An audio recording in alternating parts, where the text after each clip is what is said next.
जी Nepal HD television अब तपाईँ सँगसँगै।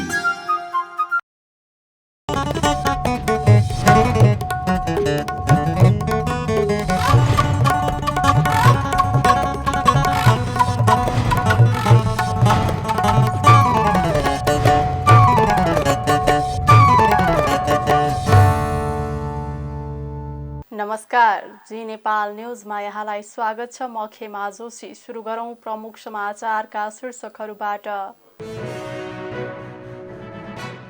लगानी बोर्डद्वारा 4वटा जलविद्युत परियोजनाका लागि बजेट स्वीकृत। भावी कार्ययोजनाबारे सुझाव पेश गर्न उच्च स्तरीय समिति गठन गर्ने निर्णय। सामाजिक सद्भाव खलबल्याउने गलत प्रवृत्ति देखा परेको उपप्रधानमन्त्री खड्काको भनाई। देशलाई राष्ट्रिय एकताको एउटै सूत्रमा बाँधेर अगाडि लैजानु जरुरी रहेको स्पष्ट।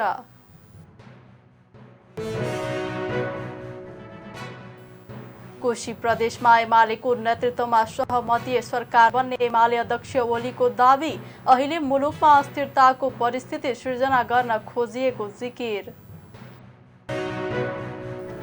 वाग्नर समूहका प्रमुखको मृत्युमा युक्रेनको हात रहेको रुसको आरोप। वाग्नर प्रमुखको मृत्यु आफ्ना लागि खुसीको खबर भएको युक्रेनको भनाई। र 4 देश सम्मिलित महिला टी20 क्रिकेटमा मलेसिया विजयी। मलेसियासँग नेपाल 6 विकेटले पराजित। अब समाचार विस्तारमा।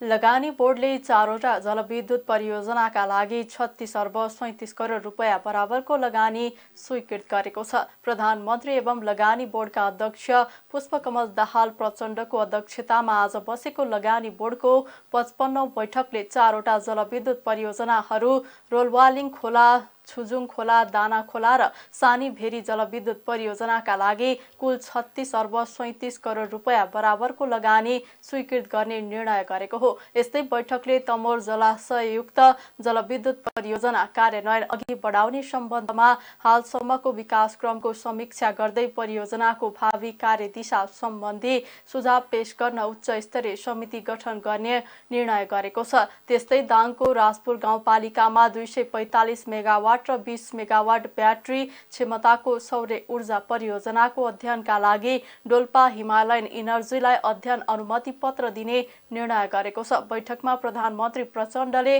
विभिन्न परियोजनाहरूको सम्बन्धमा गहन छलफल भई महत्त्वपूर्ण निर्णय भएको बताउनुभयो।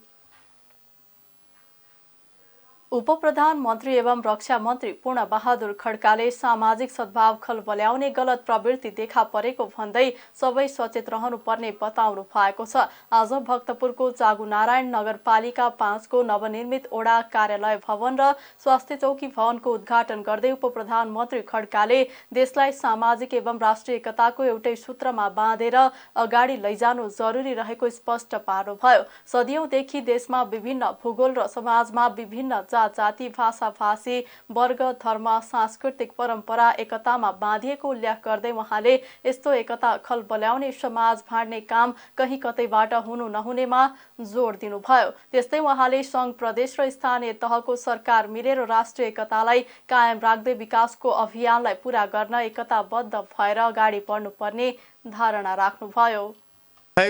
तर हामी एकताको सूत्रमा बाँधिएर सदियौंदेखि एकताबद्ध भएर अगाडि बढेको मुलुक नेपालमा विभिन्न बहानामा, विभिन्न नाममा सामाजिक सद्भाव खलबल्याउने, आम जनतामा निराशा उत्पन्न गर्ने, जनताको बिचमा, नागरिक बिचमा विभिन्न बहानामा द्वन्द्वको सृजना गर्ने खालका गलत घटनाहरूलाई प्रशय गराउने, बढाउने खालका प्रवृत्तिहरू पनि देख्न थालिएको छ। त्यसप्रति आम हामी नेपाली दाजुभाइ दिदीबहिनीहरू, हामी सबै राजनीतिक दलहरू, सबै तहका सरकारहरू सचेत भएर, सचेष्ट भएर आम नागरिकको बिचमा एकताको आवश्यकता, सामाजिक सद्भावको आवश्यकता, त्यसको जगमा मुलुकको विकास निर्माणलाई अगाडि बढाउन सक्छौँ भन्ने खालको सन्देश लिएर आज देशभरि एउटा अभियान चलाउनु पर्ने आवश्यकता छ। सामाजिक सद्भाव खलबल्याउने गतिविधिलाई रोक्न आवश्यकता छ। हामीले हाम्रो एकतालाई, हाम्रो सौहार्दतालाई, हाम्रो मिलेर बसेको समाजलाई, मिलेर बसेको विभिन्न धर्महरू, विभिन्न जातहरू, विभिन्न भूगोल विभाजित भए पनि हामी मिलेर सदियौँदेखि बसेको नेपालीको एउटा विशेष पहिचान छ। त्यसलाई जोगाउनुको लागि हामी अत्यन्त सचेष्ट भएर सजग भएर अगाडि बढ्न जरुरी छ। त्यसका लागि विभिन्न तहका सरकार, केन्द्रको सरकार, प्रदेशको सरकार, स्थानीय तहका सरकारहरू मिलेर सबैले आपसमा सद्भावको वातावरण बनाउने एउटा नयाँ अभियान चलाउन जरुरी छ, जसको कारणले सामाजिक सद्भाव खलबल्याउनुको लागि अघि बढ्नेहरू पनि निरुत्साहित हुन सकुन्, उनीहरू पनि आफ्नो गलत बाटोबाट फर्केर फेरि समाजको एकतामा आउन सकुन्। त्यसको लागि वातावरण बनाउन आज जरुरी छ। उहाँले देशको अर्थतन्त्र अहिले ऋणात्मक अवस्थामा रहेको भन्दै सरकारले चाहेको जति बजेट छुट्याउन सक्ने अवस्था नरहेको जिकिर गर्नुभयो। उहाँले ओडा कार्यालय भवन र स्वास्थ्य चौकी भवनको निरीक्षण समेत गर्नु भएको थियो। भौतिक पूर्वाधार तथा यातायात मन्त्री एवं नेकपा एकीकृत समाजवादीका नेता प्रकाश ज्वालाले ललिता निवास जग्गा प्रकरणमा पार्टी अध्यक्ष माधव कुमार नेपाललाई फसाउने षड्यन्त्र भएको जिकिर गर्नु भएको छ। आज काठमाडौँमा आयोजित एक कार्यक्रममा मन्त्री ज्वालाले माधव नेपालले भ्रष्टाचार गर्यो भनेर संसारमा कसैले पनि नपत्याउने दावी गर्नुभयो। समकालीन नेताहरू मध्ये सबैभन्दा स्वच्छ छविको नेता नेपाल नै रहेको समेत उहाँको दावी थियो। मन्त्री ज्वालाले भ्रष्टाचारको सवालमा राष्ट्रको ढुकुटीमाथि कोल्टे नजर लगाउने हिसाबले माधव नेपाललाई कसैले प्रश्न उठाउन नसक्ने बताउनुभयो। उहाँले अदालतले दोषी साबित गरे पनि वा ओभरसाइट एजेन्सीहरूले भने पनि त्यसलाई नागरिकले नपत्याउने जिकिर गर्नुभयो। मन्त्री ज्वालाले माधव नेपालमाथि आरोप लगाएर एकीकृत समाजवादी पार्टी कमजोर बनाउने षड्यन्त्र भएको दावी पनि गर्नुभयो। नेकपा एमालेका अध्यक्ष केपी शर्मा ओलीले कोशी प्रदेशमा एमालेको नेतृत्वमा सहमतीय सरकार बन्ने दावी गर्नु भएको छ। आज विराटनगर विमानस्थलमा सञ्चारकर्मीसँग कुरा गर्दै ओलीले कोशी प्रदेशमा नेपाली कांग्रेस जस्तो लोकतान्त्रिक पार्टीले संविधान उल्लङ्घन गरेकोमा दुःख लागेको भन्दै अब एमालेको नेतृत्वमा सहमतीय सरकार बन्ने दावी गर्नुभयो। ओलीले अहिले धार्मिक र साम्प्रदायिक सद्भाव बिथोल्ने र विद्वेष फैलाउने मुलुकमा अस्थिरताको स्थिति सृजना गर्न खोजिएको जिकिर गर्नुभयो। केन्द्रमा एमालेको ध्यान सरकारमा बनाउन नभई राजनैतिक स्थिरता स्थायित्व प्रदान गर्दै सुशासन कायम गर्ने र भ्रष्टाचार नियन्त्रणमा रहेको ओलीले बताउनुभयो। उहाँले संविधान कार्यान्वयन, मुलुकमा सुशासन, आर्थिक विकासका लागि प्रमुख जिम्मेवार राजनीतिक दलहरू मिलेर जानुपर्ने उल्लेख गर्नुभयो। प्रणालीको रक्षा, त्यसको विकास, संविधानको रक्षा र कार्यान्वयन, त्यसै गरेर अनियमितता, बेथिति, तस्करी, भ्रष्टाचार जस्ता कुराहरूको नियन्त्रण र आर्थिक विकासका लागि, सुशासनका लागि राजनीतिक शक्तिहरू मिलेर जानुपर्छ। त्यसमा पनि प्रमुख जिम्मेवार राजनीतिक दलहरू मिलेर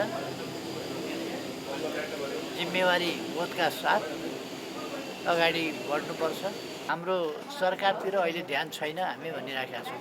सरकारतिर ध्यान होइन, हाम्रो राजनीतिक स्थिरता, स्थायित्व, सुशासन, भ्रष्टाचार नियन्त्रण, तस्करीजन्य कुराहरू भ्रष्टाचारकै अंग हुन्, यी कुराहरू नियन्त्रण र आर्थिक विकास, यस दिशामा हाम्रो ध्यान छ। यी प्रश्नहरूमा हाम्रो ध्यान छ। साम्प्रदायिक सद्भाव बिथोल्ने, साम्प्रदायिक विद्वेष खडा गर्ने, द्वन्द्व मचाउने, त्यस प्रकारका प्रयास भएका छन् जसले नेपालमा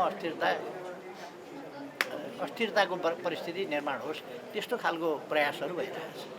कांग्रेस जस्तो पुरानो पार्टीले पनि यस्तो एकछिनका लागि बलजफ्ती गर्ने, संविधान बिच्ने, यो त संविधानको घोर उल्लङ्घन हो। यद्यपि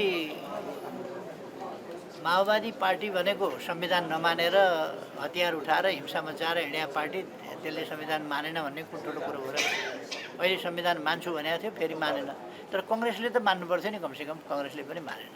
एमाले अध्यक्ष ओलीले तस्करीका कारण मुलुकको विकासमा बाधा उत्पन्न हुने भएकाले पूर्ण रूपमा अन्त्य गर्नुपर्ने बताउनुभयो। नेकपा एकीकृत समाजवादीका महासचिव घनश्याम भुसालले नेकपा एमालेका अध्यक्ष केपी शर्मा ओलीको उदयसँगै राजनीतिमा घृणा सुरु भएको आरोप लगाउनु भएको छ। आज काठमाडौँमा आयोजित एक कार्यक्रममा महासचिव भुसालले राजनीतिमा ओलीको उदयसँगै निन्दा, खुट्टा तानातान, फसना, गालीको परम्परा र संस्कृति हावी हुँदै गएको आरोप लगाउनु भयो। उहाँले नयाँ पार्टीहरूप्रति लक्षित गर्दै अहिले ओली भन्दा पनि 10 हात माथि गएर निन्दा फसनामा उत्रिनेहरू आएका उल्लेख गर्नुभयो। ओलीका कारण वाम आन्दोलनको सबै सम्भावना टुटेको भुसालको भनाइ थियो। महासचिव भुसालले सत्ता गठबन्धनमा कांग्रेससँगै आफूहरू रहे पनि कांग्रेस आफूहरूको सिद्धान्त नभएको र गठबन्धन आफूहरूको भाग्य भविष्य नभएको दावी गर्नुभयो। कम्प्युटर एसोसिएसन नेपाल महासङ्घ क्यानले नेसनल आइसिटी स्कलरसिप 2080 को आवेदन खुल्ला गरेको छ। आज काठमाडौँमा पत्रकार सम्मेलन गर्दै क्यानले प्राविधिक शिक्षातर्फ प्रदान गर्दै आइरहेको छात्रवृत्तिको नेसनल आइसिटी स्कलरसिपको आवेदन खुल्ला गरिएको जनाएको हो। छात्रवृत्ति सूचना प्रविधि विषयमा अध्यापन गराउने कलेज लर्ड बुद्ध एजुकेसन फाउन्डेसनसँगको सहकार्यमा सुरु गरिएको र यस वर्ष पनि 49 जना विद्यार्थीहरूलाई आंशिक तथा पूर्ण छात्रवृत्ति प्रदान गर्न लागेको क्यानका अध्यक्ष रणजित कुमार पौदारले जानकारी दिनुभयो। देशको 7 प्रदेशका विद्यार्थीहरूले समान अवसर पाउने गरी प्रत्येक प्रदेशबाट 1 जनालाई पूर्ण छात्रवृत्ति र बाँकी 42 जनालाई आंशिक छात्रवृत्ति प्रदान गरिने उहाँले बताउनुभयो। विगत 4 वर्षदेखि सञ्चालित छात्रवृत्ति कार्यक्रम अन्तर्गत हालसम्म 46 जना विद्यार्थीहरू अध्ययनरत रहेको उहाँले बताउनुभयो। 100 भन्दा बढी विद्यार्थीहरूले चाहिँ यहाँबाट चाहिँ स्कलरसिप पाइसक्नु भएको छ। त्यसमा 28 जनाले त सोल 1 रुपैयाँ पनि नतिरिकन कुनै पनि फी नतिरिकन पढ्नु भएको छ भने अरूहरूको आंशिक रूपमा जुन छ त्यो हिसाबले हामीले गरेको छौँ र यसको लागि छुट्टै हामीले कमिटी पनि गठन गरेको छौँ। जुन कमिटी चाहिँ हाम्रो आइपिपीजीले चाहिँ लिड गरिराख्नु भएको छ त्यसमा 7 जनाको कमिटी छ। त्यो कमिटीबाट जतिजना नेपालभरिबाट अब जुन फर्म खोलिन्छ ती फर्महरूलाई चाहिँ हामीले कमिटी बसिकन कसलाई दिन मिल्ने कसलाई नमिल्ने त्यो कमिटीले सबै डिसिजनहरू चाहिँ गर्नुहुन्छ।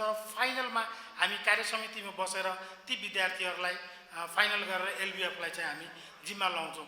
त्यति मात्रै नभएर पनि हामी जिल्ला जिल्ला प्रदेशमा गएर चाहिँ यो कुराहरूलाई हामी चाहिँ ढकढकाउँछौँ कि हामी यहाँ आएको छौँ र तपाईँहरू आउनुहोस्, हामी बुझाउँछौँ। यही सम्बन्धमा तपाईँहरूले पनि आज यो कुराहरूलाई अलिकति राम्रोसँग अलिक बढी मात्रामा लेखिदिनु भयो भने नेपालभरिका सबै ती छात्रहरू जुन पढ्न चाहेको थियो र पढ्न नपाएको तिनीहरूले चाहिँ एटलिस्ट पढ्न पाउँछ। 7 जना भए पनि निःशुल्क पढ्न पाउँदा 7 जनाको भविष्य पनि राम्रो हुनेछ भन्ने मलाई लागेको छ।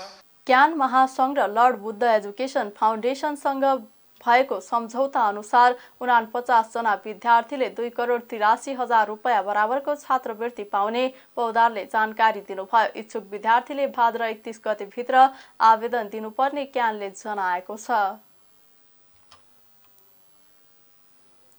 चालु आर्थिक वर्षको पहिलो साउन महिनामा नै 5,000 व्यक्ति तथा कम्पनी कालो सूचीमा परेका छन्। कर्जा सूचना केन्द्रका अनुसार यस अवधिमा 5,005 व्यक्ति तथा कम्पनी कालो सूचीमा परेका हुन्। एक रिपोर्ट।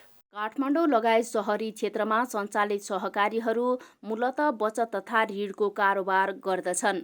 अधिकांश सहकारी संस्थामा तरलता अभाव देखिने गरेको छ। यो त सहकारीको विषय भयो। समग्रमा भन्नुपर्दा आर्थिक मन्दीका कारण समयमा कर्जा तिर्न नसक्दा कालो सूचीमा पर्ने व्यक्ति तथा कम्पनीको सङ्ख्या बढ्दै गएको छ। कालो सूचीमा पर्नेमा बैंकिङ कसुरमा परेका व्यक्तिका साथै सहकारीदेखि लिएर होटल, हस्पिटल र अन्य कृषि फार्महरू समेत रहेका छन्। केन्द्रका अनुसार साउनमा नै कालो सूचीमा परेका अन्य कम्पनीमा न्यू भिजन बचत तथा ऋण सहकारी संस्था, अन्नपूर्ण चिया हब एन्ड लज, सुविधा कृषि सहकारी संस्था, Samvardhan saving and credit cooperative, Sumeru saving and cooperative, panorama village retro प्रणाली, कान्तिपुर कलेज अफ टेक्निकल साइन्सका साथै अन्य 25 संस्था लगायत 5,000 व्यक्ति कालो सूचीमा परेका छन्। यस्तो विषम परिस्थिति सिर्जना भएको छ। नेपालको सहकारी अभियानले 6 दशकभन्दा लामो संस्थागत अभ्यास गरिसकेको छ। यद्यपि सहकारीको विकास र विस्तारमा थुप्रै समस्या र चुनौती देखिएका छन्। सहकारीको योगदानको कुरा गरिरहँदा यदि हामीले तथ्याङ्कको मात्र विश्लेषण गर्यौं भने सही हुँदैन। यस क्षेत्रले वित्तीय साक्षरता, वित्तीय पहुँच एवं वित्तीय समावेशीकरण, महिला सशक्तिकरण, लोकतान्त्रिक अभ्यास एवं सामाजिक पुँजी निर्माणमा धेरै ठूलो भूमिका खेलेको छ। तर पछिल्लो समय कतिपय सहकारी सङ्कटग्रस्त बन्दै गएपछि समग्र सहकारी अभियानप्रति प्रश्न उठ्न थालेको छ। समग्र सहकारी क्षेत्रको नै विश्वसनीयता गुम्न थालेको छ। त्यसैले सहकारीको योगदानको मात्रै चर्चा गरेर यस क्षेत्रका कमजोरीलाई ढाकछोप गर्दै जाने हो भने कुनै दिन सहकारी क्षेत्र नै धराशायी हुने देखिन्छ। सदस्यको बचत फिर्ता गर्न सकिरहेका छैनन्। यो समस्याको समयमै सम्बोधन नभए कुनै पनि बेला ठूलै वित्तीय सङ्कट सिर्जना हुने अवस्था आएको छ। यदाकता सहकारी संस्थाले सदस्यको बचत फिर्ता नगरेको, सञ्चालकहरू फरार भएको वा सहकारी संस्था डुबेको भन्ने जस्ता समाचार त हामीले सुन्दै आएका थियौं। तर यति धेरै सङ्ख्या र मात्रामा सहकारी समस्यामा परेको भने पहिलो पटक हो। किन र कसका कारण सहकारी संस्थाहरू समस्यामा परे, यो समस्या समाधानका लागि कसले के गर्न जरुरी छ, आजको प्रमुख र संवेदनशील प्रश्न यही रहेको छ। सहकारी तथा अन्य सङ्घ संस्थाबाट ससाना व्यवसायी तथा बचतकर्ता मारमा परेका छन्। यसप्रति सम्बन्धित निकायको ध्यान जान जरुरी छ। समयमा नै उचित व्यवस्थापन गरी सहकार्य गर्न आवश्यक रहेको छ। जी नेपाल 4K टेलिभिजनका लागि सोनु थापा, काठमाडौँ। बागमती नदी संरक्षणका लागि नदी महोत्सव तथा महाजल यात्रा शनिबार आयोजना हुने भएको छ। Nepal association of rafting agencies, नारा, नेपाल नदी संरक्षण संस्था र फ्रेन्ड्स क्लब कुपनडोलको आयोजनामा भदौ 9 गते शनिबार बागमती नदी महोत्सव तथा महाजल यात्रा हुन लागेको हो। कर्तव्य बनाऊ बागमती, सफाई स्वच्छ नदी हाम्रो सन्ततिलाई भन्ने नाराका साथ महाजल यात्रा आयोजना गर्न लागेको नाराका अध्यक्ष शिव अधिकारीले जानकारी दिनुभयो। बागमती नदी सभ्यताको पहिचान, संरक्षण र सम्वर्धनका साथै र्याफ्टिङ र जल पर्यटनको उजागर गर्नका लागि र नदी महोत्सव तथा महाजल यात्रा गर्न लागेको उहाँले बताउनुभयो। ललितपुरको कुपनडोल स्थित बागमती पुलबाट बिहान 7 बजेदेखि सुरु हुने महाजल यात्रामा 15 वटा डुङ्गा मार्फत जलयात्रा गरिने उहाँले जानकारी दिनुभयो।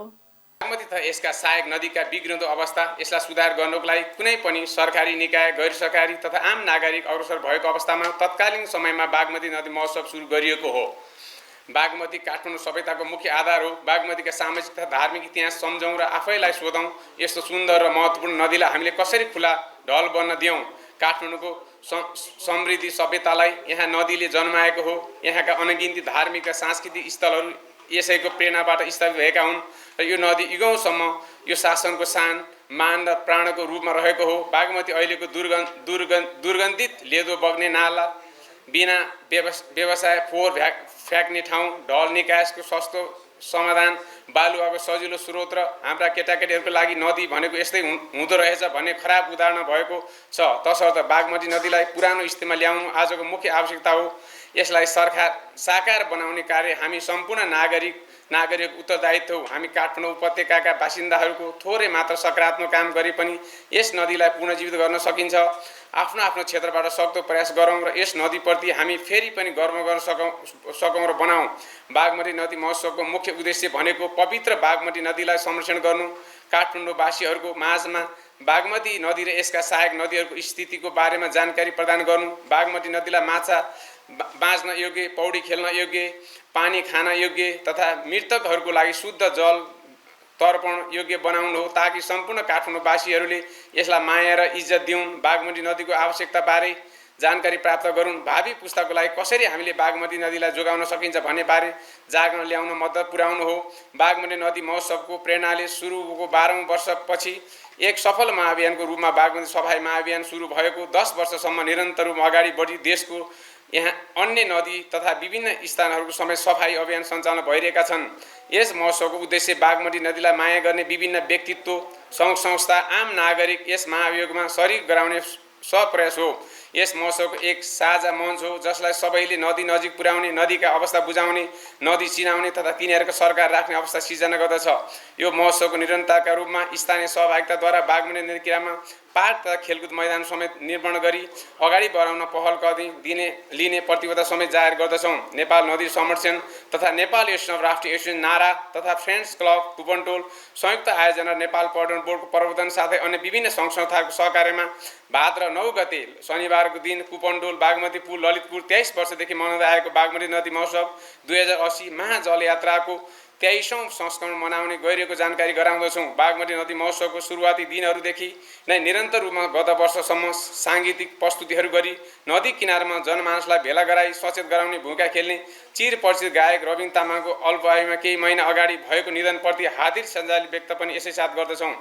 महोत्सव तथा महाजल यात्रा सम्पन्न गर्नका लागि रु 5 लाख लाग्ने आयोजकले जनाएको छ। जम्मा 3,200 अमेरिकी डलर र 1,000 दरको 300 थान, 500 दरको 1,100 थान गरी 8,50,000 नेपाली रुपियाँ सहित उनलाई बिहिबार पक्राउ गरेको हो। फ्लाइ दुबईको उडानद्वारा काठमाडौँबाट दुबई जान लागेका उनलाई विमानस्थलको अन्तर्राष्ट्रिय उडानतर्फको प्रस्थान ह्यान्ड ब्यागेज चेकिङ एरियामा प्रहरीले जाँच गर्ने क्रममा पैसा सहित पक्राउ गरेको प्रहरी प्रधान कार्यालयले जनाएको छ। उनलाई आवश्यक अनुसन्धान एवं कानुनी कारबाहीका लागि राजस्व अनुसन्धान विभाग हरिहर भवन पुल्चोक ललितपुर पठाइएको प्रवक्ता तथा प्रहरी नायब महानिरीक्षक कडायतले बताउनुभयो।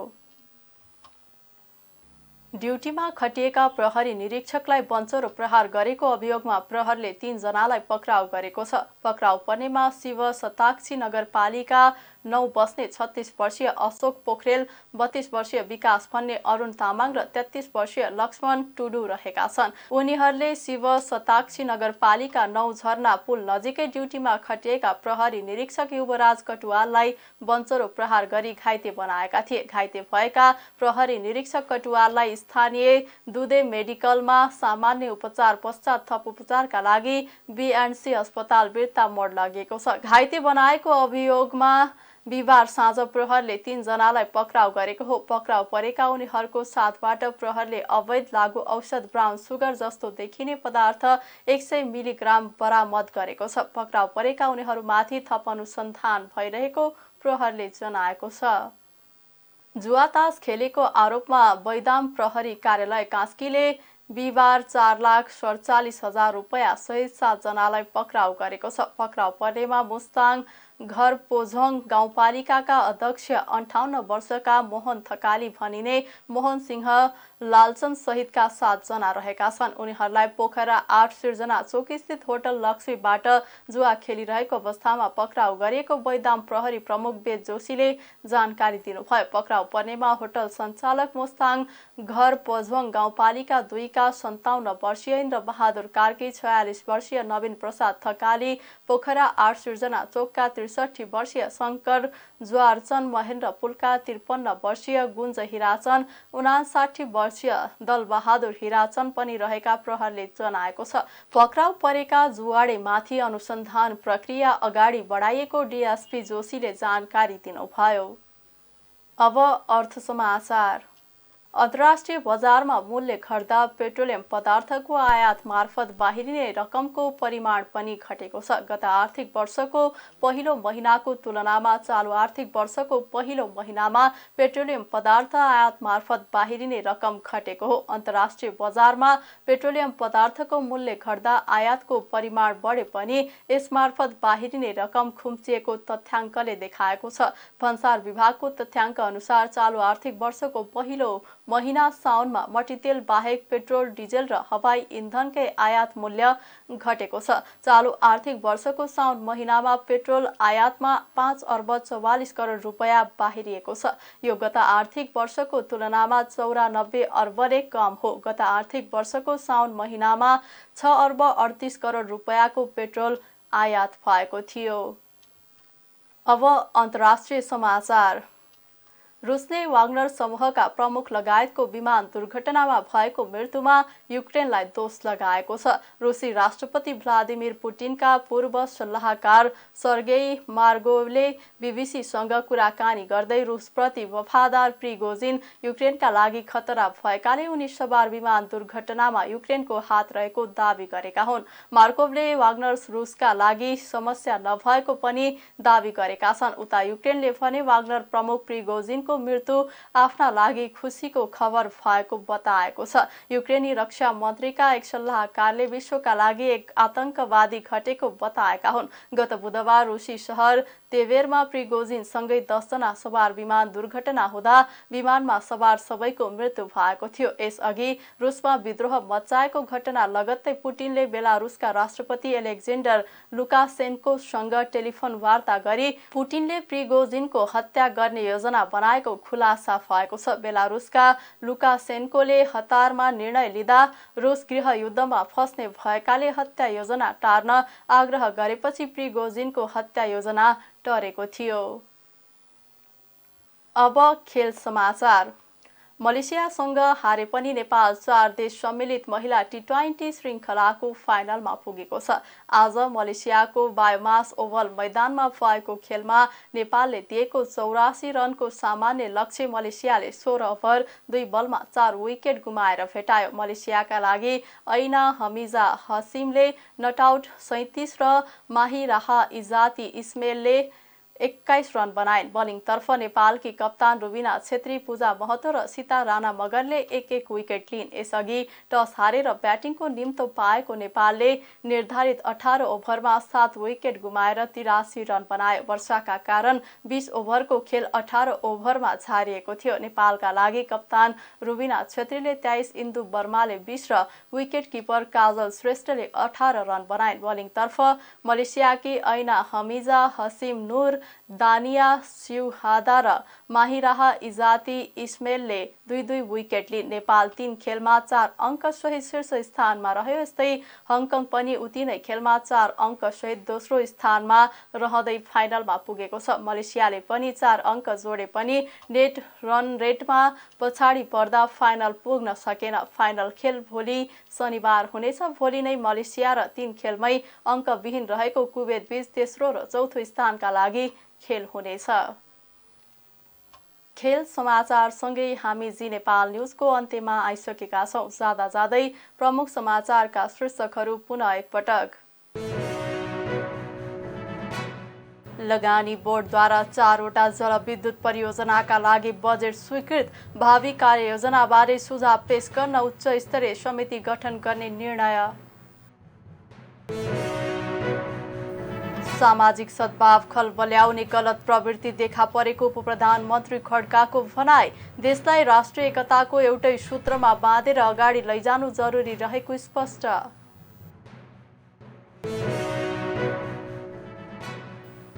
कोशी प्रदेशमा एमालेको नेतृत्वमा सहमतीय सरकार बन्ने एमाले अध्यक्ष ओलीको दावी। अहिले मुलुकमा अस्थिरताको परिस्थिति सृजना गर्न खोजिएको जिकिर।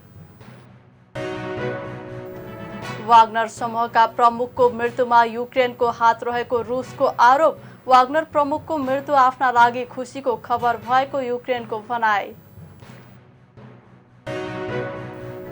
र 4 देश सम्मिलित महिला टी20 क्रिकेटमा मलेसिया विजयी। मलेसियासँग नेपाल 6 विकेटले पराजित।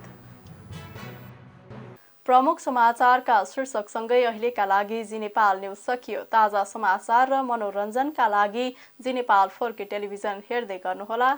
नमस्कार।